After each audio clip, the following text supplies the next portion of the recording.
I'm Patricia, and this is Investigating Vegan Life with Patricia Kathleen. This series features interviews and conversations I conduct with experts from food and fashion to tech and agriculture, from medicine and science to health and humanitarian arenas. Our inquiry is an effort to examine the variety of industries and lifestyle tenets in the world of vegan life. To that end, we will cover topics that have revealed themselves as common and integral when exploring veganism. The dialogue captured here is part of our ongoing effort to host transparent and honest rhetoric for those of you who, like myself, find great value in hearing the expertise and opinions of individuals who have dedicated their work and lives to their ideals. You can find information about myself and my podcast at patriciakathleen.com. Welcome to Investigating Vegan Life. Now let's start the conversation. Hi, everyone, and welcome back. I'm your host, Patricia, and today I'm excited to be sitting down with Jennifer Markell. Jennifer is a chef, blogger, founder, owner, and operator of Vegan It Real personal chef services. You can find out more on her website about herself, her services, and everything we talk about today on her website, www.veganitreal.com. That is VEGANITREAL.com. Welcome, Jennifer. Hi, I'm so happy to be here. It's so great to be here. Absolutely. I'm excited to climb through everything with you. I really love your website. I like the services that you offer, and I know our audience is really going to benefit from everything that we talk about today. For those of you listening that might be new to this podcast, I will proffer a quick bio on Jennifer, but before we get to that, a roadmap for the line of inquiry, or the trajectory that that line of inquiry will go. We'll first look at Jennifer's academic and culinary nutritional background and training, and then we'll turn towards unpacking her personal vegan story if it hasn't already been mentioned in the aforementioned. And then we'll unpack Vegan It Real website, the services, info, education, collaboration, all of the kind of efforts that Jennifer has involved with that. Then we'll turn our efforts towards answering rapid fire questions. For those of you that are returning, these are questions that you have submitted to our website, www.patriciakathleen.com. And reached out. We always encourage our audience to ask questions based on any profession that we might run into with any of our series, and we will get those up on air. And to honor that, we will get to about 7 to 10 rapid fire questions that some of you have for vegan chefs and people in the vegan food industry. We'll wrap the entire podcast up with thoughts that Jennifer has for things that may be on the horizon in the vegan food scene and services and collaborative work and culinary and enterprises and all of that good stuff. So as promised, a quick bio on Jennifer.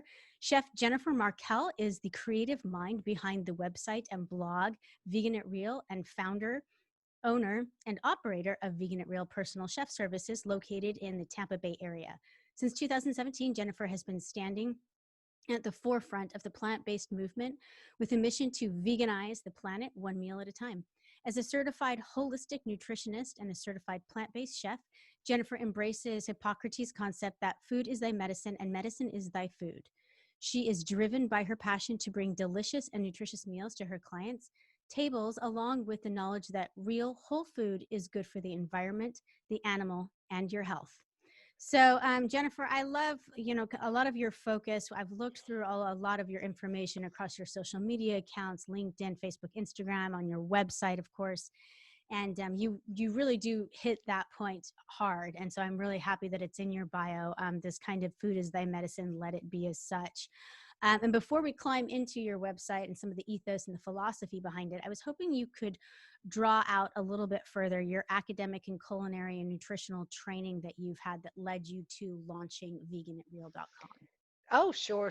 So it's really, one of those stories where I had spent almost most of my adult life until almost middle age in the corporate world. And after a horrible, layoff in 2013, that was when I had an opportunity to reevaluate things and submerge myself into learning what it was that was going to be my next step in life, my next career, and I wasn't going to settle. So what I did was I started doing my own research on food. I learned a lot about organic food, and it was solely just self-driven research, podcasts and TED Talks and working actually part-time for an organic farmer. So just moving myself closer to the food systems, food producers. And then in 2018, early 2018, when my mother became ill, quite ill, I was really to the tipping point of deciding, do I want to go back into the corporate world or really just take that leap of faith into my education and my knowledge and learning about food for medicine? So I enrolled in what I could at the time, what I was able to do for my work-life balance. I was, I'm a mom of 4 kids, 2 of my own, 2 stepchildren. I run a home, and I had other part-time work that I was doing, so I couldn't just go and roll into, the local college and become a full-time student. And I couldn't go to culinary school. That was pretty much out of the question for me. So what I decided to do was investigate some holistic nutrition opportunities. There's a few out there, and I enrolled in a 6-month training program that was fully online, a one-on-one coaching program through American Fitness Professionals and Associates, AFPA, and graduated at top of the class with my holistic nutrition certification. So I really understood, I had that piece, that credential to really tie food to the body. And I understood how food was both making us sick and healthy at the same time.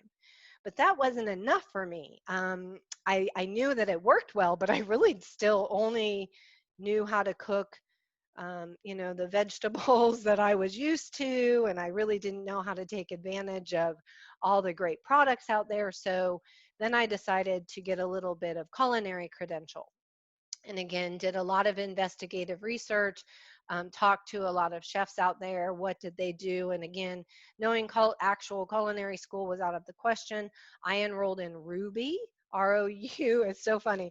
Everybody thinks it's RUBY, but it's not. It's a French word, ROUXBE, and it was a Ruby International Online Culinary Program. And they had what was a very focused plant-based culinary professional program. And it's a 6-month self-paced program where you have access to actual chefs through an interactive program online. So I was able to take that 6-month program, graduate within 4 months, and really have a really great understanding of not only how food is for your body, good for your body, but also how to actually make it taste good and try to work to convert some of those folks who think that tofu and kale are bad and disgusting. So then I felt like, wow, I have a really good grasp on that knowledge. So, it was important for me, even just when I was a blogger, but definitely when I was going into a culinary profession, to have some kind of credential. I wanted to have that education however I could get it, something that I could say, yes, I took the time to do that. And then just to kind of add on to that, and we'll talk about the business in a minute, this year I went and received my certification as a food safety manager. So funny enough, in January of this year, I learned all about cross-contamination and food safety, and now, I could technically go in and, open a restaurant and be part of that food safety and security part of it, because I've been certified there too. So education was really important to me, and I couldn't go mainstream. So I kind of piecemealed my education, and to this day, I just get involved in lots of different research and my own driven research, and try to keep a very uh, diverse and inclusive set of resources that I go to that are also unbiased. That's one thing I learned in my training. Follow the source of the funding. Right. Yeah. So I hope that answers your question. I'm curious, given that you have this AFPA mixed with Ruby, Mhm. so from a layperson's term, AFPA sounds kind of like the holistic dietary, nutrient side of it, and the Ruby sounds like it was teaching us flavors, technique, how to bring in some of, those aspects to your cooking. And in that sense, I'm curious, which one leads flagship to your recipe development? Do you first think about nutrition or do you first think about flavor? Okay, and that's a great question. And here's why. And here's why I developed Vegan at Real. And there's a story behind that. So I like to keep veganism real. So I I started off really becoming focused on the nutrition and plant-based piece of it. But then I realized the way to people and the way to maybe transform people's lifestyles is to keep the food real. So Mm. I then started focusing on the flavor side of things, and the chefy side of me kind of came out, and I wanted to play with the new products out there, and I wanted to see if I could fool my friends or my family with, the latest plant-based sausage. And so that's where I kind of got away from that whole foods, plant-based, no oil, salt, sugar mentality. But still, with that said, I try to really, I don't submerge myself in like the deep fry and, oil frying and things like that. So I'm very conscious, and I was so thankful for that training. But it's a great question, because initially I thought I would go into that coaching about food for health, but then once I got into the kitchen and started playing with food, I couldn't get out. Yeah, it sounds like it. It sounds like you Yeah. have a great love for flavor and the culinary arts. That's those dimensions. Is it the French, the triangle of spices or flavors that affect you? I can't remember. I was talking. It's not my forte, but I was speaking to a French chef one time when they were talking about the simplicity of patisserie and things like that, and really getting into the French flavors and the classical techniques that are developed around those very simple moments. And Yes. it's an absolute art, no doubt about that. I want to kind of unpack Vegan at Real for a minute now, before we start getting into like the key components that someone will hit when they hit your site and some of the services you offer, the collaboration and things like that I'm actually quite moved by. I want to first know personally how you define the terms plant-based. You've gotten into the whole foods and how keeping it real was more an introductory and a conversion from people who were eating meat. But how do you personally define plant-based as opposed to in juxtaposition or next to defining vegan? Absolutely. And it is confusing. And that's why I usually say I'm a plant-based vegan, because Nice. veganism is really a movement. Veganism in itself is a movement. So when in vegans, true vegans who are passionate about the animals and driven towards that activism will definitely, call you to the mat on how you define yourself, you know.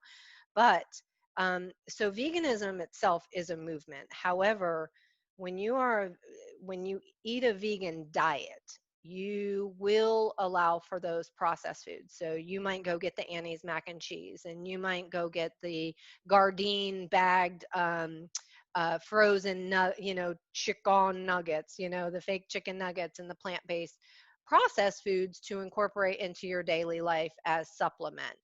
When you are living a whole foods plant-based lifestyle, those processed foods are very, very, very limited if you incorporate them at all. And it's funny because one of the things I learned in my research and doing my through my education, and T. Colin Campbell is a hero whose books I have read, sometimes more than once.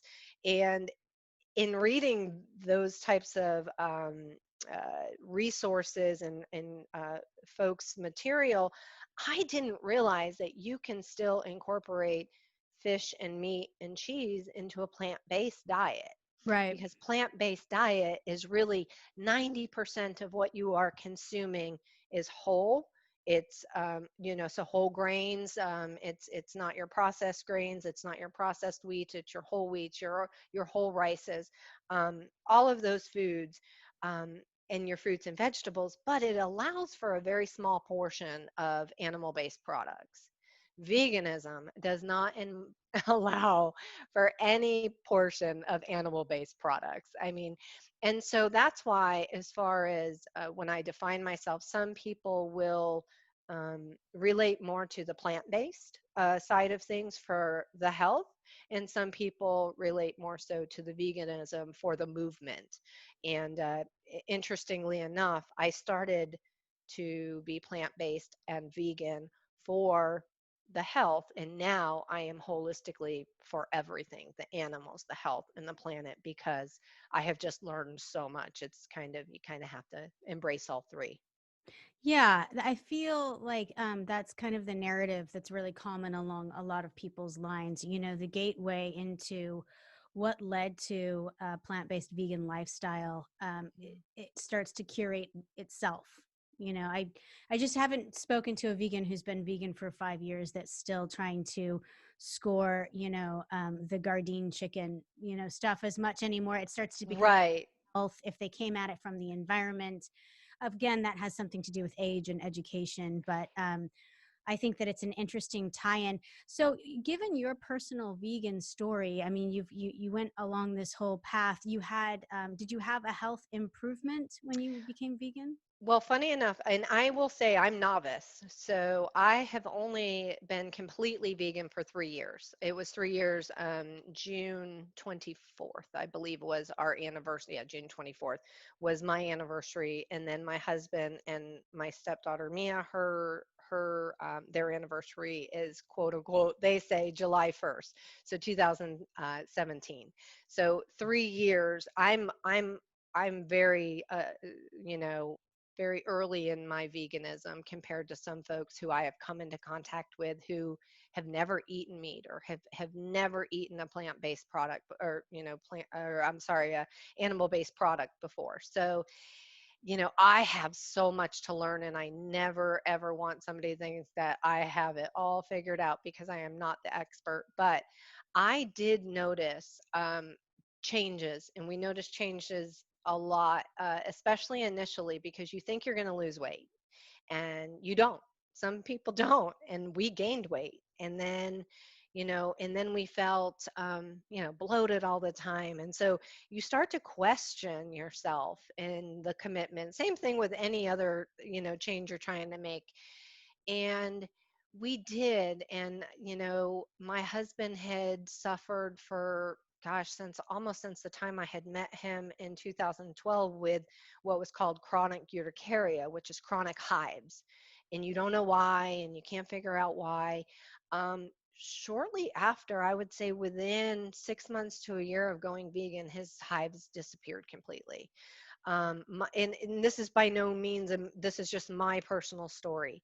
I have TMJ, and I've had diagnosed and received cortisone shots for pre-arthritis conditions, pain and things like that.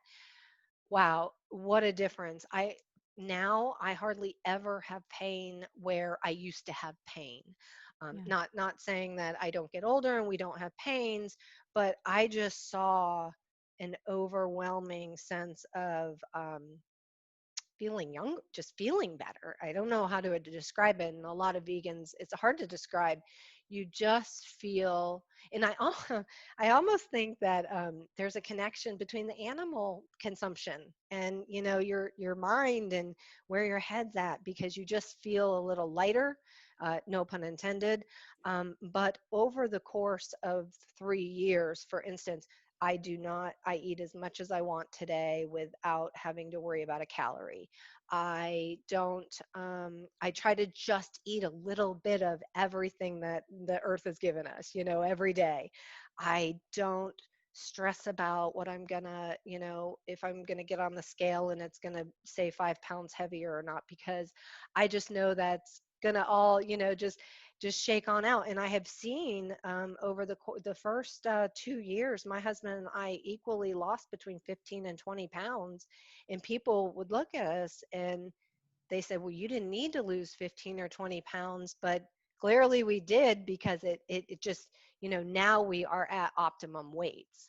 Yeah. So, I mean, I weigh less now than I did in high school, and he's the same weight. And we are, he's 51 and I'm nearing that age. Yeah. And there's, I mean, there's future payoffs as well. I think, the immediate health turnaround. I've never spoken with anybody who was under the age of 30 that didn't go from eating some kind of animal byproduct or Mm, animal based diet to vegan that didn't have an alleviation from everything from occasional pains, athletes that just have less inflammation, to turnarounds of chronic issues, with autoimmune and diabetes and all sorts of things. And I'm certainly not the first to chronicle these. There's mhm. What the Health and Cowspiracy and all of these stories that kind of implement that health aspect, and people have dedicated their lives to it. But it is a common theme, and when you don't speak with anybody who doesn't have a story like that, it just becomes like, wow. And then there's the future. There's less Alzheimer's with Yeah. the vegan diets. There's correlation studies being done. There's just some of the things that come to get all of us in our older age seem to be of at least a lesser extent, which is kind of a nice aspect, in addition to saving the planet for our future generations, as well as being kind to other sentient beings. Well, absolutely, and you hit the nail on the head. I had mentioned, my mom was very ill, and she suffered from Crohn's disease for many, many, many years, many undiagnosed years Yeah. as well prior to that, and along with some of her other conditions that I visibly saw and experienced firsthand and what she went through. I chose that, to make a lifestyle change. I chose that I didn't want to experience those things because a lot of, and Alzheimer's runs in my mother's side of the family. She had several sisters that were diagnosed with it as well. And you start to think, gosh, do I want to start taking pills to try to avoid these things that I could genetically, inherit, or do I want to change those, um, try to repair those broken DNA cells, to actually repair them and not just put a band-aid on them with the actual food that we were meant to eat. So you made a great point. It all began and continues to this day because I don't want to have to rely on a medicine cabinet when I'm much older. You're right. Yeah, absolutely. It's a great fear of mine. To discover how many of my colleagues were on, daily pharmaceuticals at the age of 40 was daunting for me. Mhm. I'm not sure I could keep up with that. I have Yeah.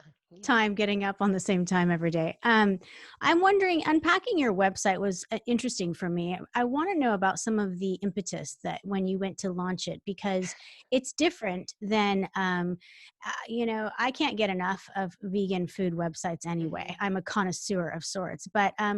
yours has a very unique and different tone to it. And I'm thinking that had something to do with some of the impetus behind the inspiration. Can you kind of speak to what inspired you to launch it?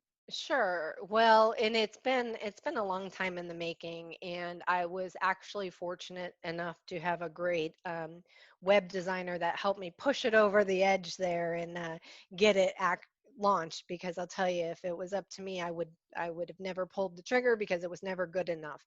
But thank you, because it's gone through a few different transformations. I initially, as mentioned, when I started looking at a new career in food, was going to look at the consulting and the coaching and the blogging and being able to get my voice out there and my message heard, and try to just bring more awareness to veganism and the realness of it. And so it started off as more of like, hey, I'm going to sit here and I'm going to blog about food and I'm going to coach people.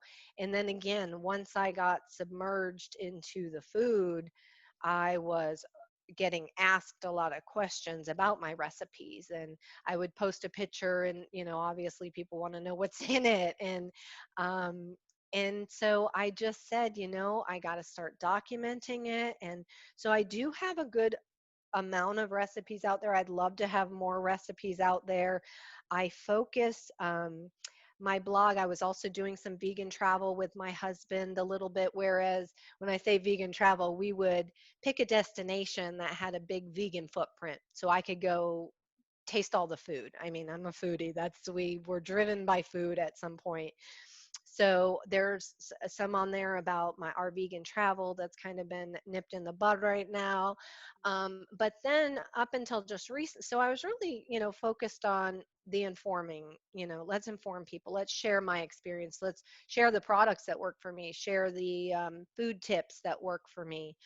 And then once I started seeing that my recipes were making a difference, and that I was going to pursue the actual culinary piece of it, that's when I have been transforming, and it's still going through a transformation if you go out there, into the personal chef services. So I wanted to keep Vegan It Real, the brand, all together because I love my brand, and I wanted to also incorporate that services piece into the website where my locals could go out and take advantage of the services that I do offer from a personal chef's perspective.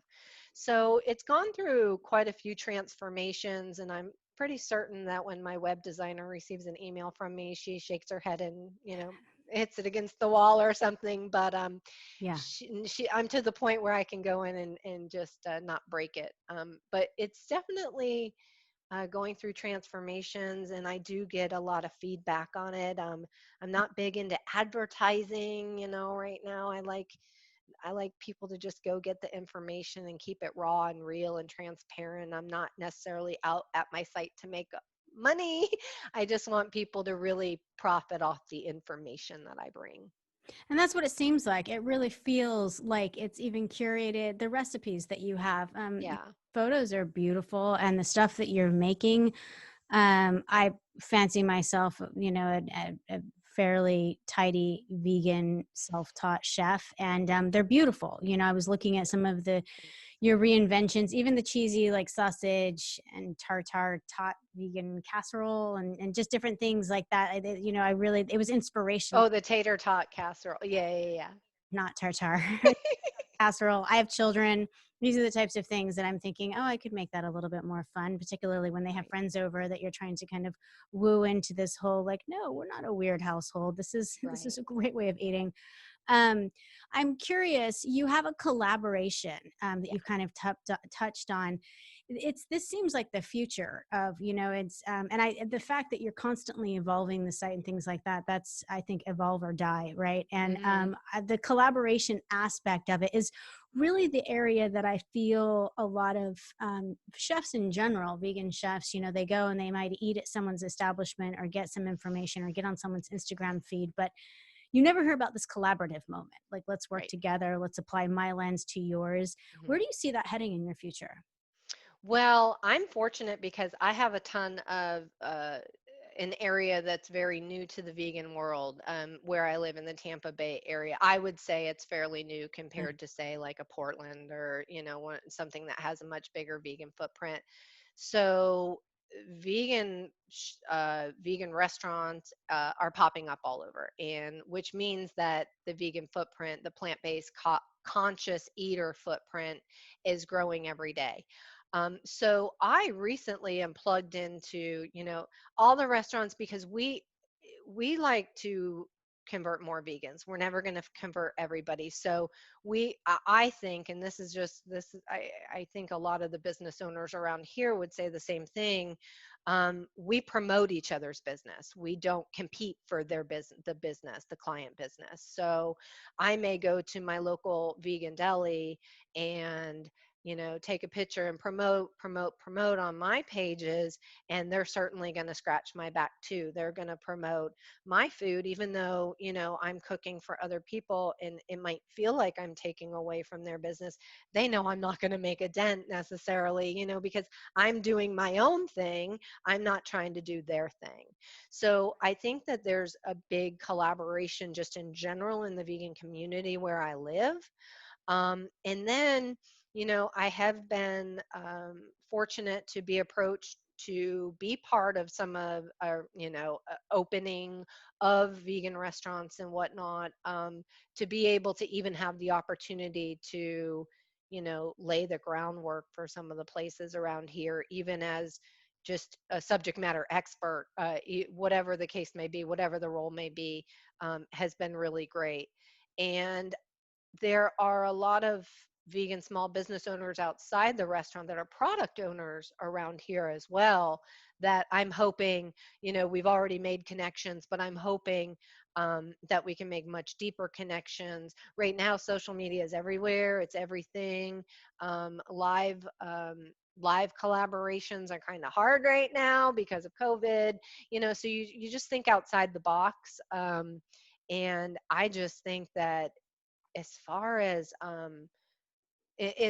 just to step back to apologize, but with branding as well, we have a lot. We were having the veg fests around here. We have several per year. I don't know how that's going to go, but just the brand collaboration in the community seems very cohesive and non-competitive. And maybe that's naive of me to think, but it just and in the future, I'm sure it will become more competitive. But I think the collaborations I like to take part in are those who bring transparency to their company, their brand, their food, their product, and just making sure that their future forward thinking model is, all about sustainability and uh, still aligns with my fundamental beliefs. Yeah, absolutely. I think so too. And kind of to that end, I want to move into one of our rapid fire questions is kind of in that arena. We have a lot of people write in asking, where do you, in your food and culinary expertise, do you have a hit on, do you have a feel for where vegan food or plant-based food in the industry is headed? If you could toss a prediction out for the next 5 years, what do you see growing and Well, tracking or any trends? well, the financial predictions are in the billions, and I personally, everything here's a great indicator. When you when you go to your store, go to the vegan section, and I'm talking in your produce section, and I'm talking over the course of, say, 3 months, 6 months. Anybody can do this. Look at the brand expansion in those categories. That's a great way to see how the trend is going. The trend is going up. I talk to everybody in, or let me put it this way, the people that I talk to in the industry, I've yet to meet somebody who says, gosh, I wish I would have picked printing, or I wish I would have gone into accounting.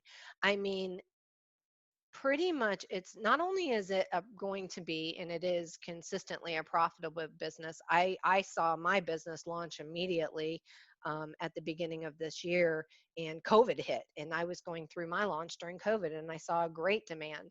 So I just foresee the vegan movement is no longer going to be a movement. It's going to become a lifestyle for more people than not, especially when we're going through times like now with COVID.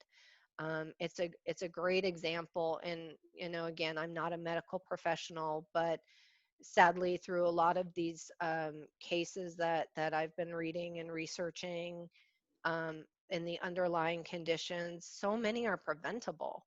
And so that saddens me. I mean, I get so sad because I know that if folks would just do their own research and be open-minded and, bite the bullet and make hard lifestyle changes, it might take 3 years like me, but you will feel the benefits of it. But yeah, so I think when Burger King's offering Impossible Burgers, and KFC is getting ready to be offer Beyond Meat nuggets, I think the trend is definitely going in the right direction. Yeah, absolutely. And that's funny you say that. It leads us into the next question with rapid fire, which is, what do you think about the main offenders in the meat industry and the propagators of kind of everything that's been wrong with, not just the animal rights issues, but also the environmental impact that these places like Burger King and KFC Hmm. and McDonald's, if it ever joins, which it doesn't really need to because they have like 40% soy products and half of their meat products anyway. They've partly joined. But what do you think about? It's a different kind of soy.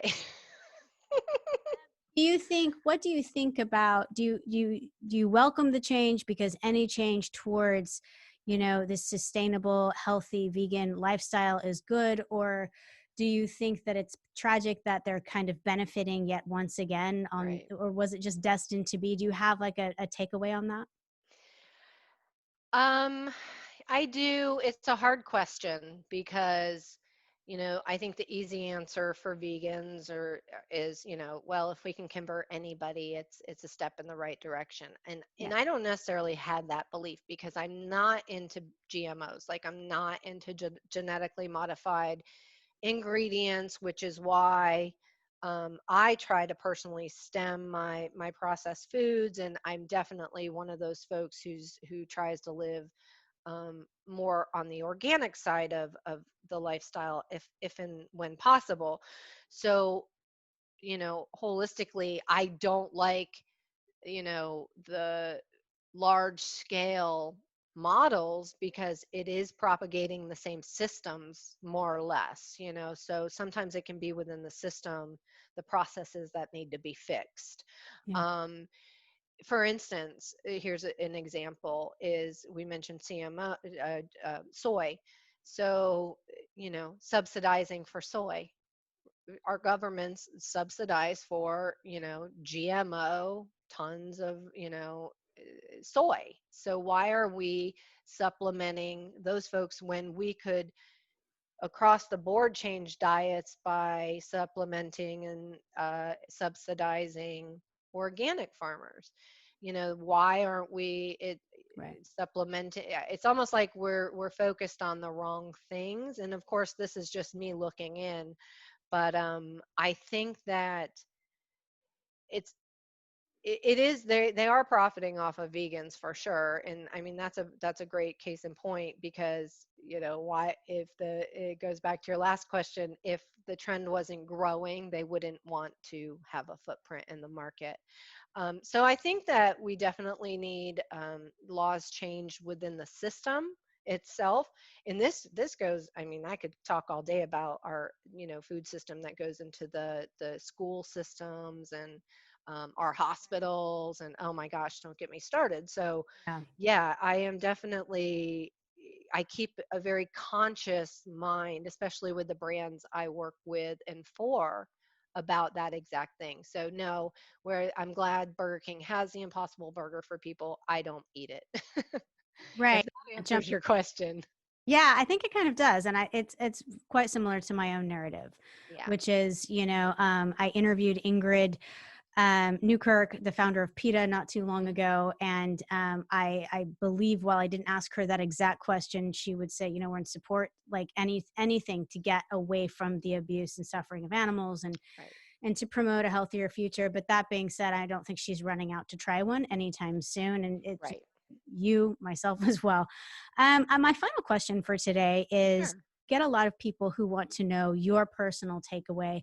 So, your elevator pitch, your top three, if you were sitting down with someone who was open, not angry, which there's a huge difference, but heard you were vegan and you were riding up to the 20th floor in an elevator and said, what are like the top three reasons as to why? Do you have kind of things that you find yourself prattling off as to kind of give people as this gateway moment?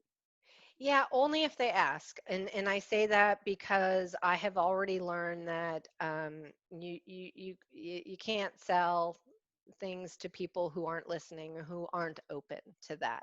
So once they ask, and I don't have elevator speech, and I probably should because I just rattle on all the time.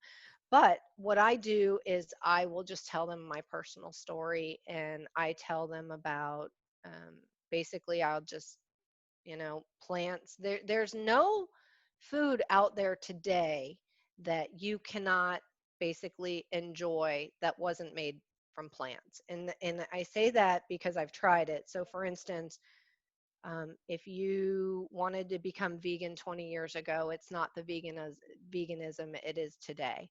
So I would say that before you poo-poo the whole idea, let me cook you a meal, and then we can talk about whether it was vegan and whether it was cruelty free and whether it saved the Yeah. planet or not. Nice. That's a good pitch. You don't need an elevator pitch. That's it. I don't know. I can't do, I've been, you're supposed to have that 30-second pitch. And Oh, the quick. I'm And a rambler. No, you don't need one. You're fine. And you're willing to have someone to dinner, and to put in the That's right. legwork. So you don't need an elevator pitch. That's right. That's Well, right. Jennifer, thank you so much for speaking with me today. I appreciate your time. I know you're busy, and I really appreciate your candor and all of your information. Well, this was a great collaboration. This is where it's at. So I appreciate your time as well. This is great. Thank you so much. You bet. For everyone listening, we've been speaking with Jennifer Markell. She's a chef, blogger, founder, owner, and operator of Vegan at Real Personal Chef Services. You can find out more on her website, www.veganitreal.com. Thank you for giving us your time today. And until we speak again next time, remember to stay safe, eat responsibly and well, and always bet on yourself. Slancha.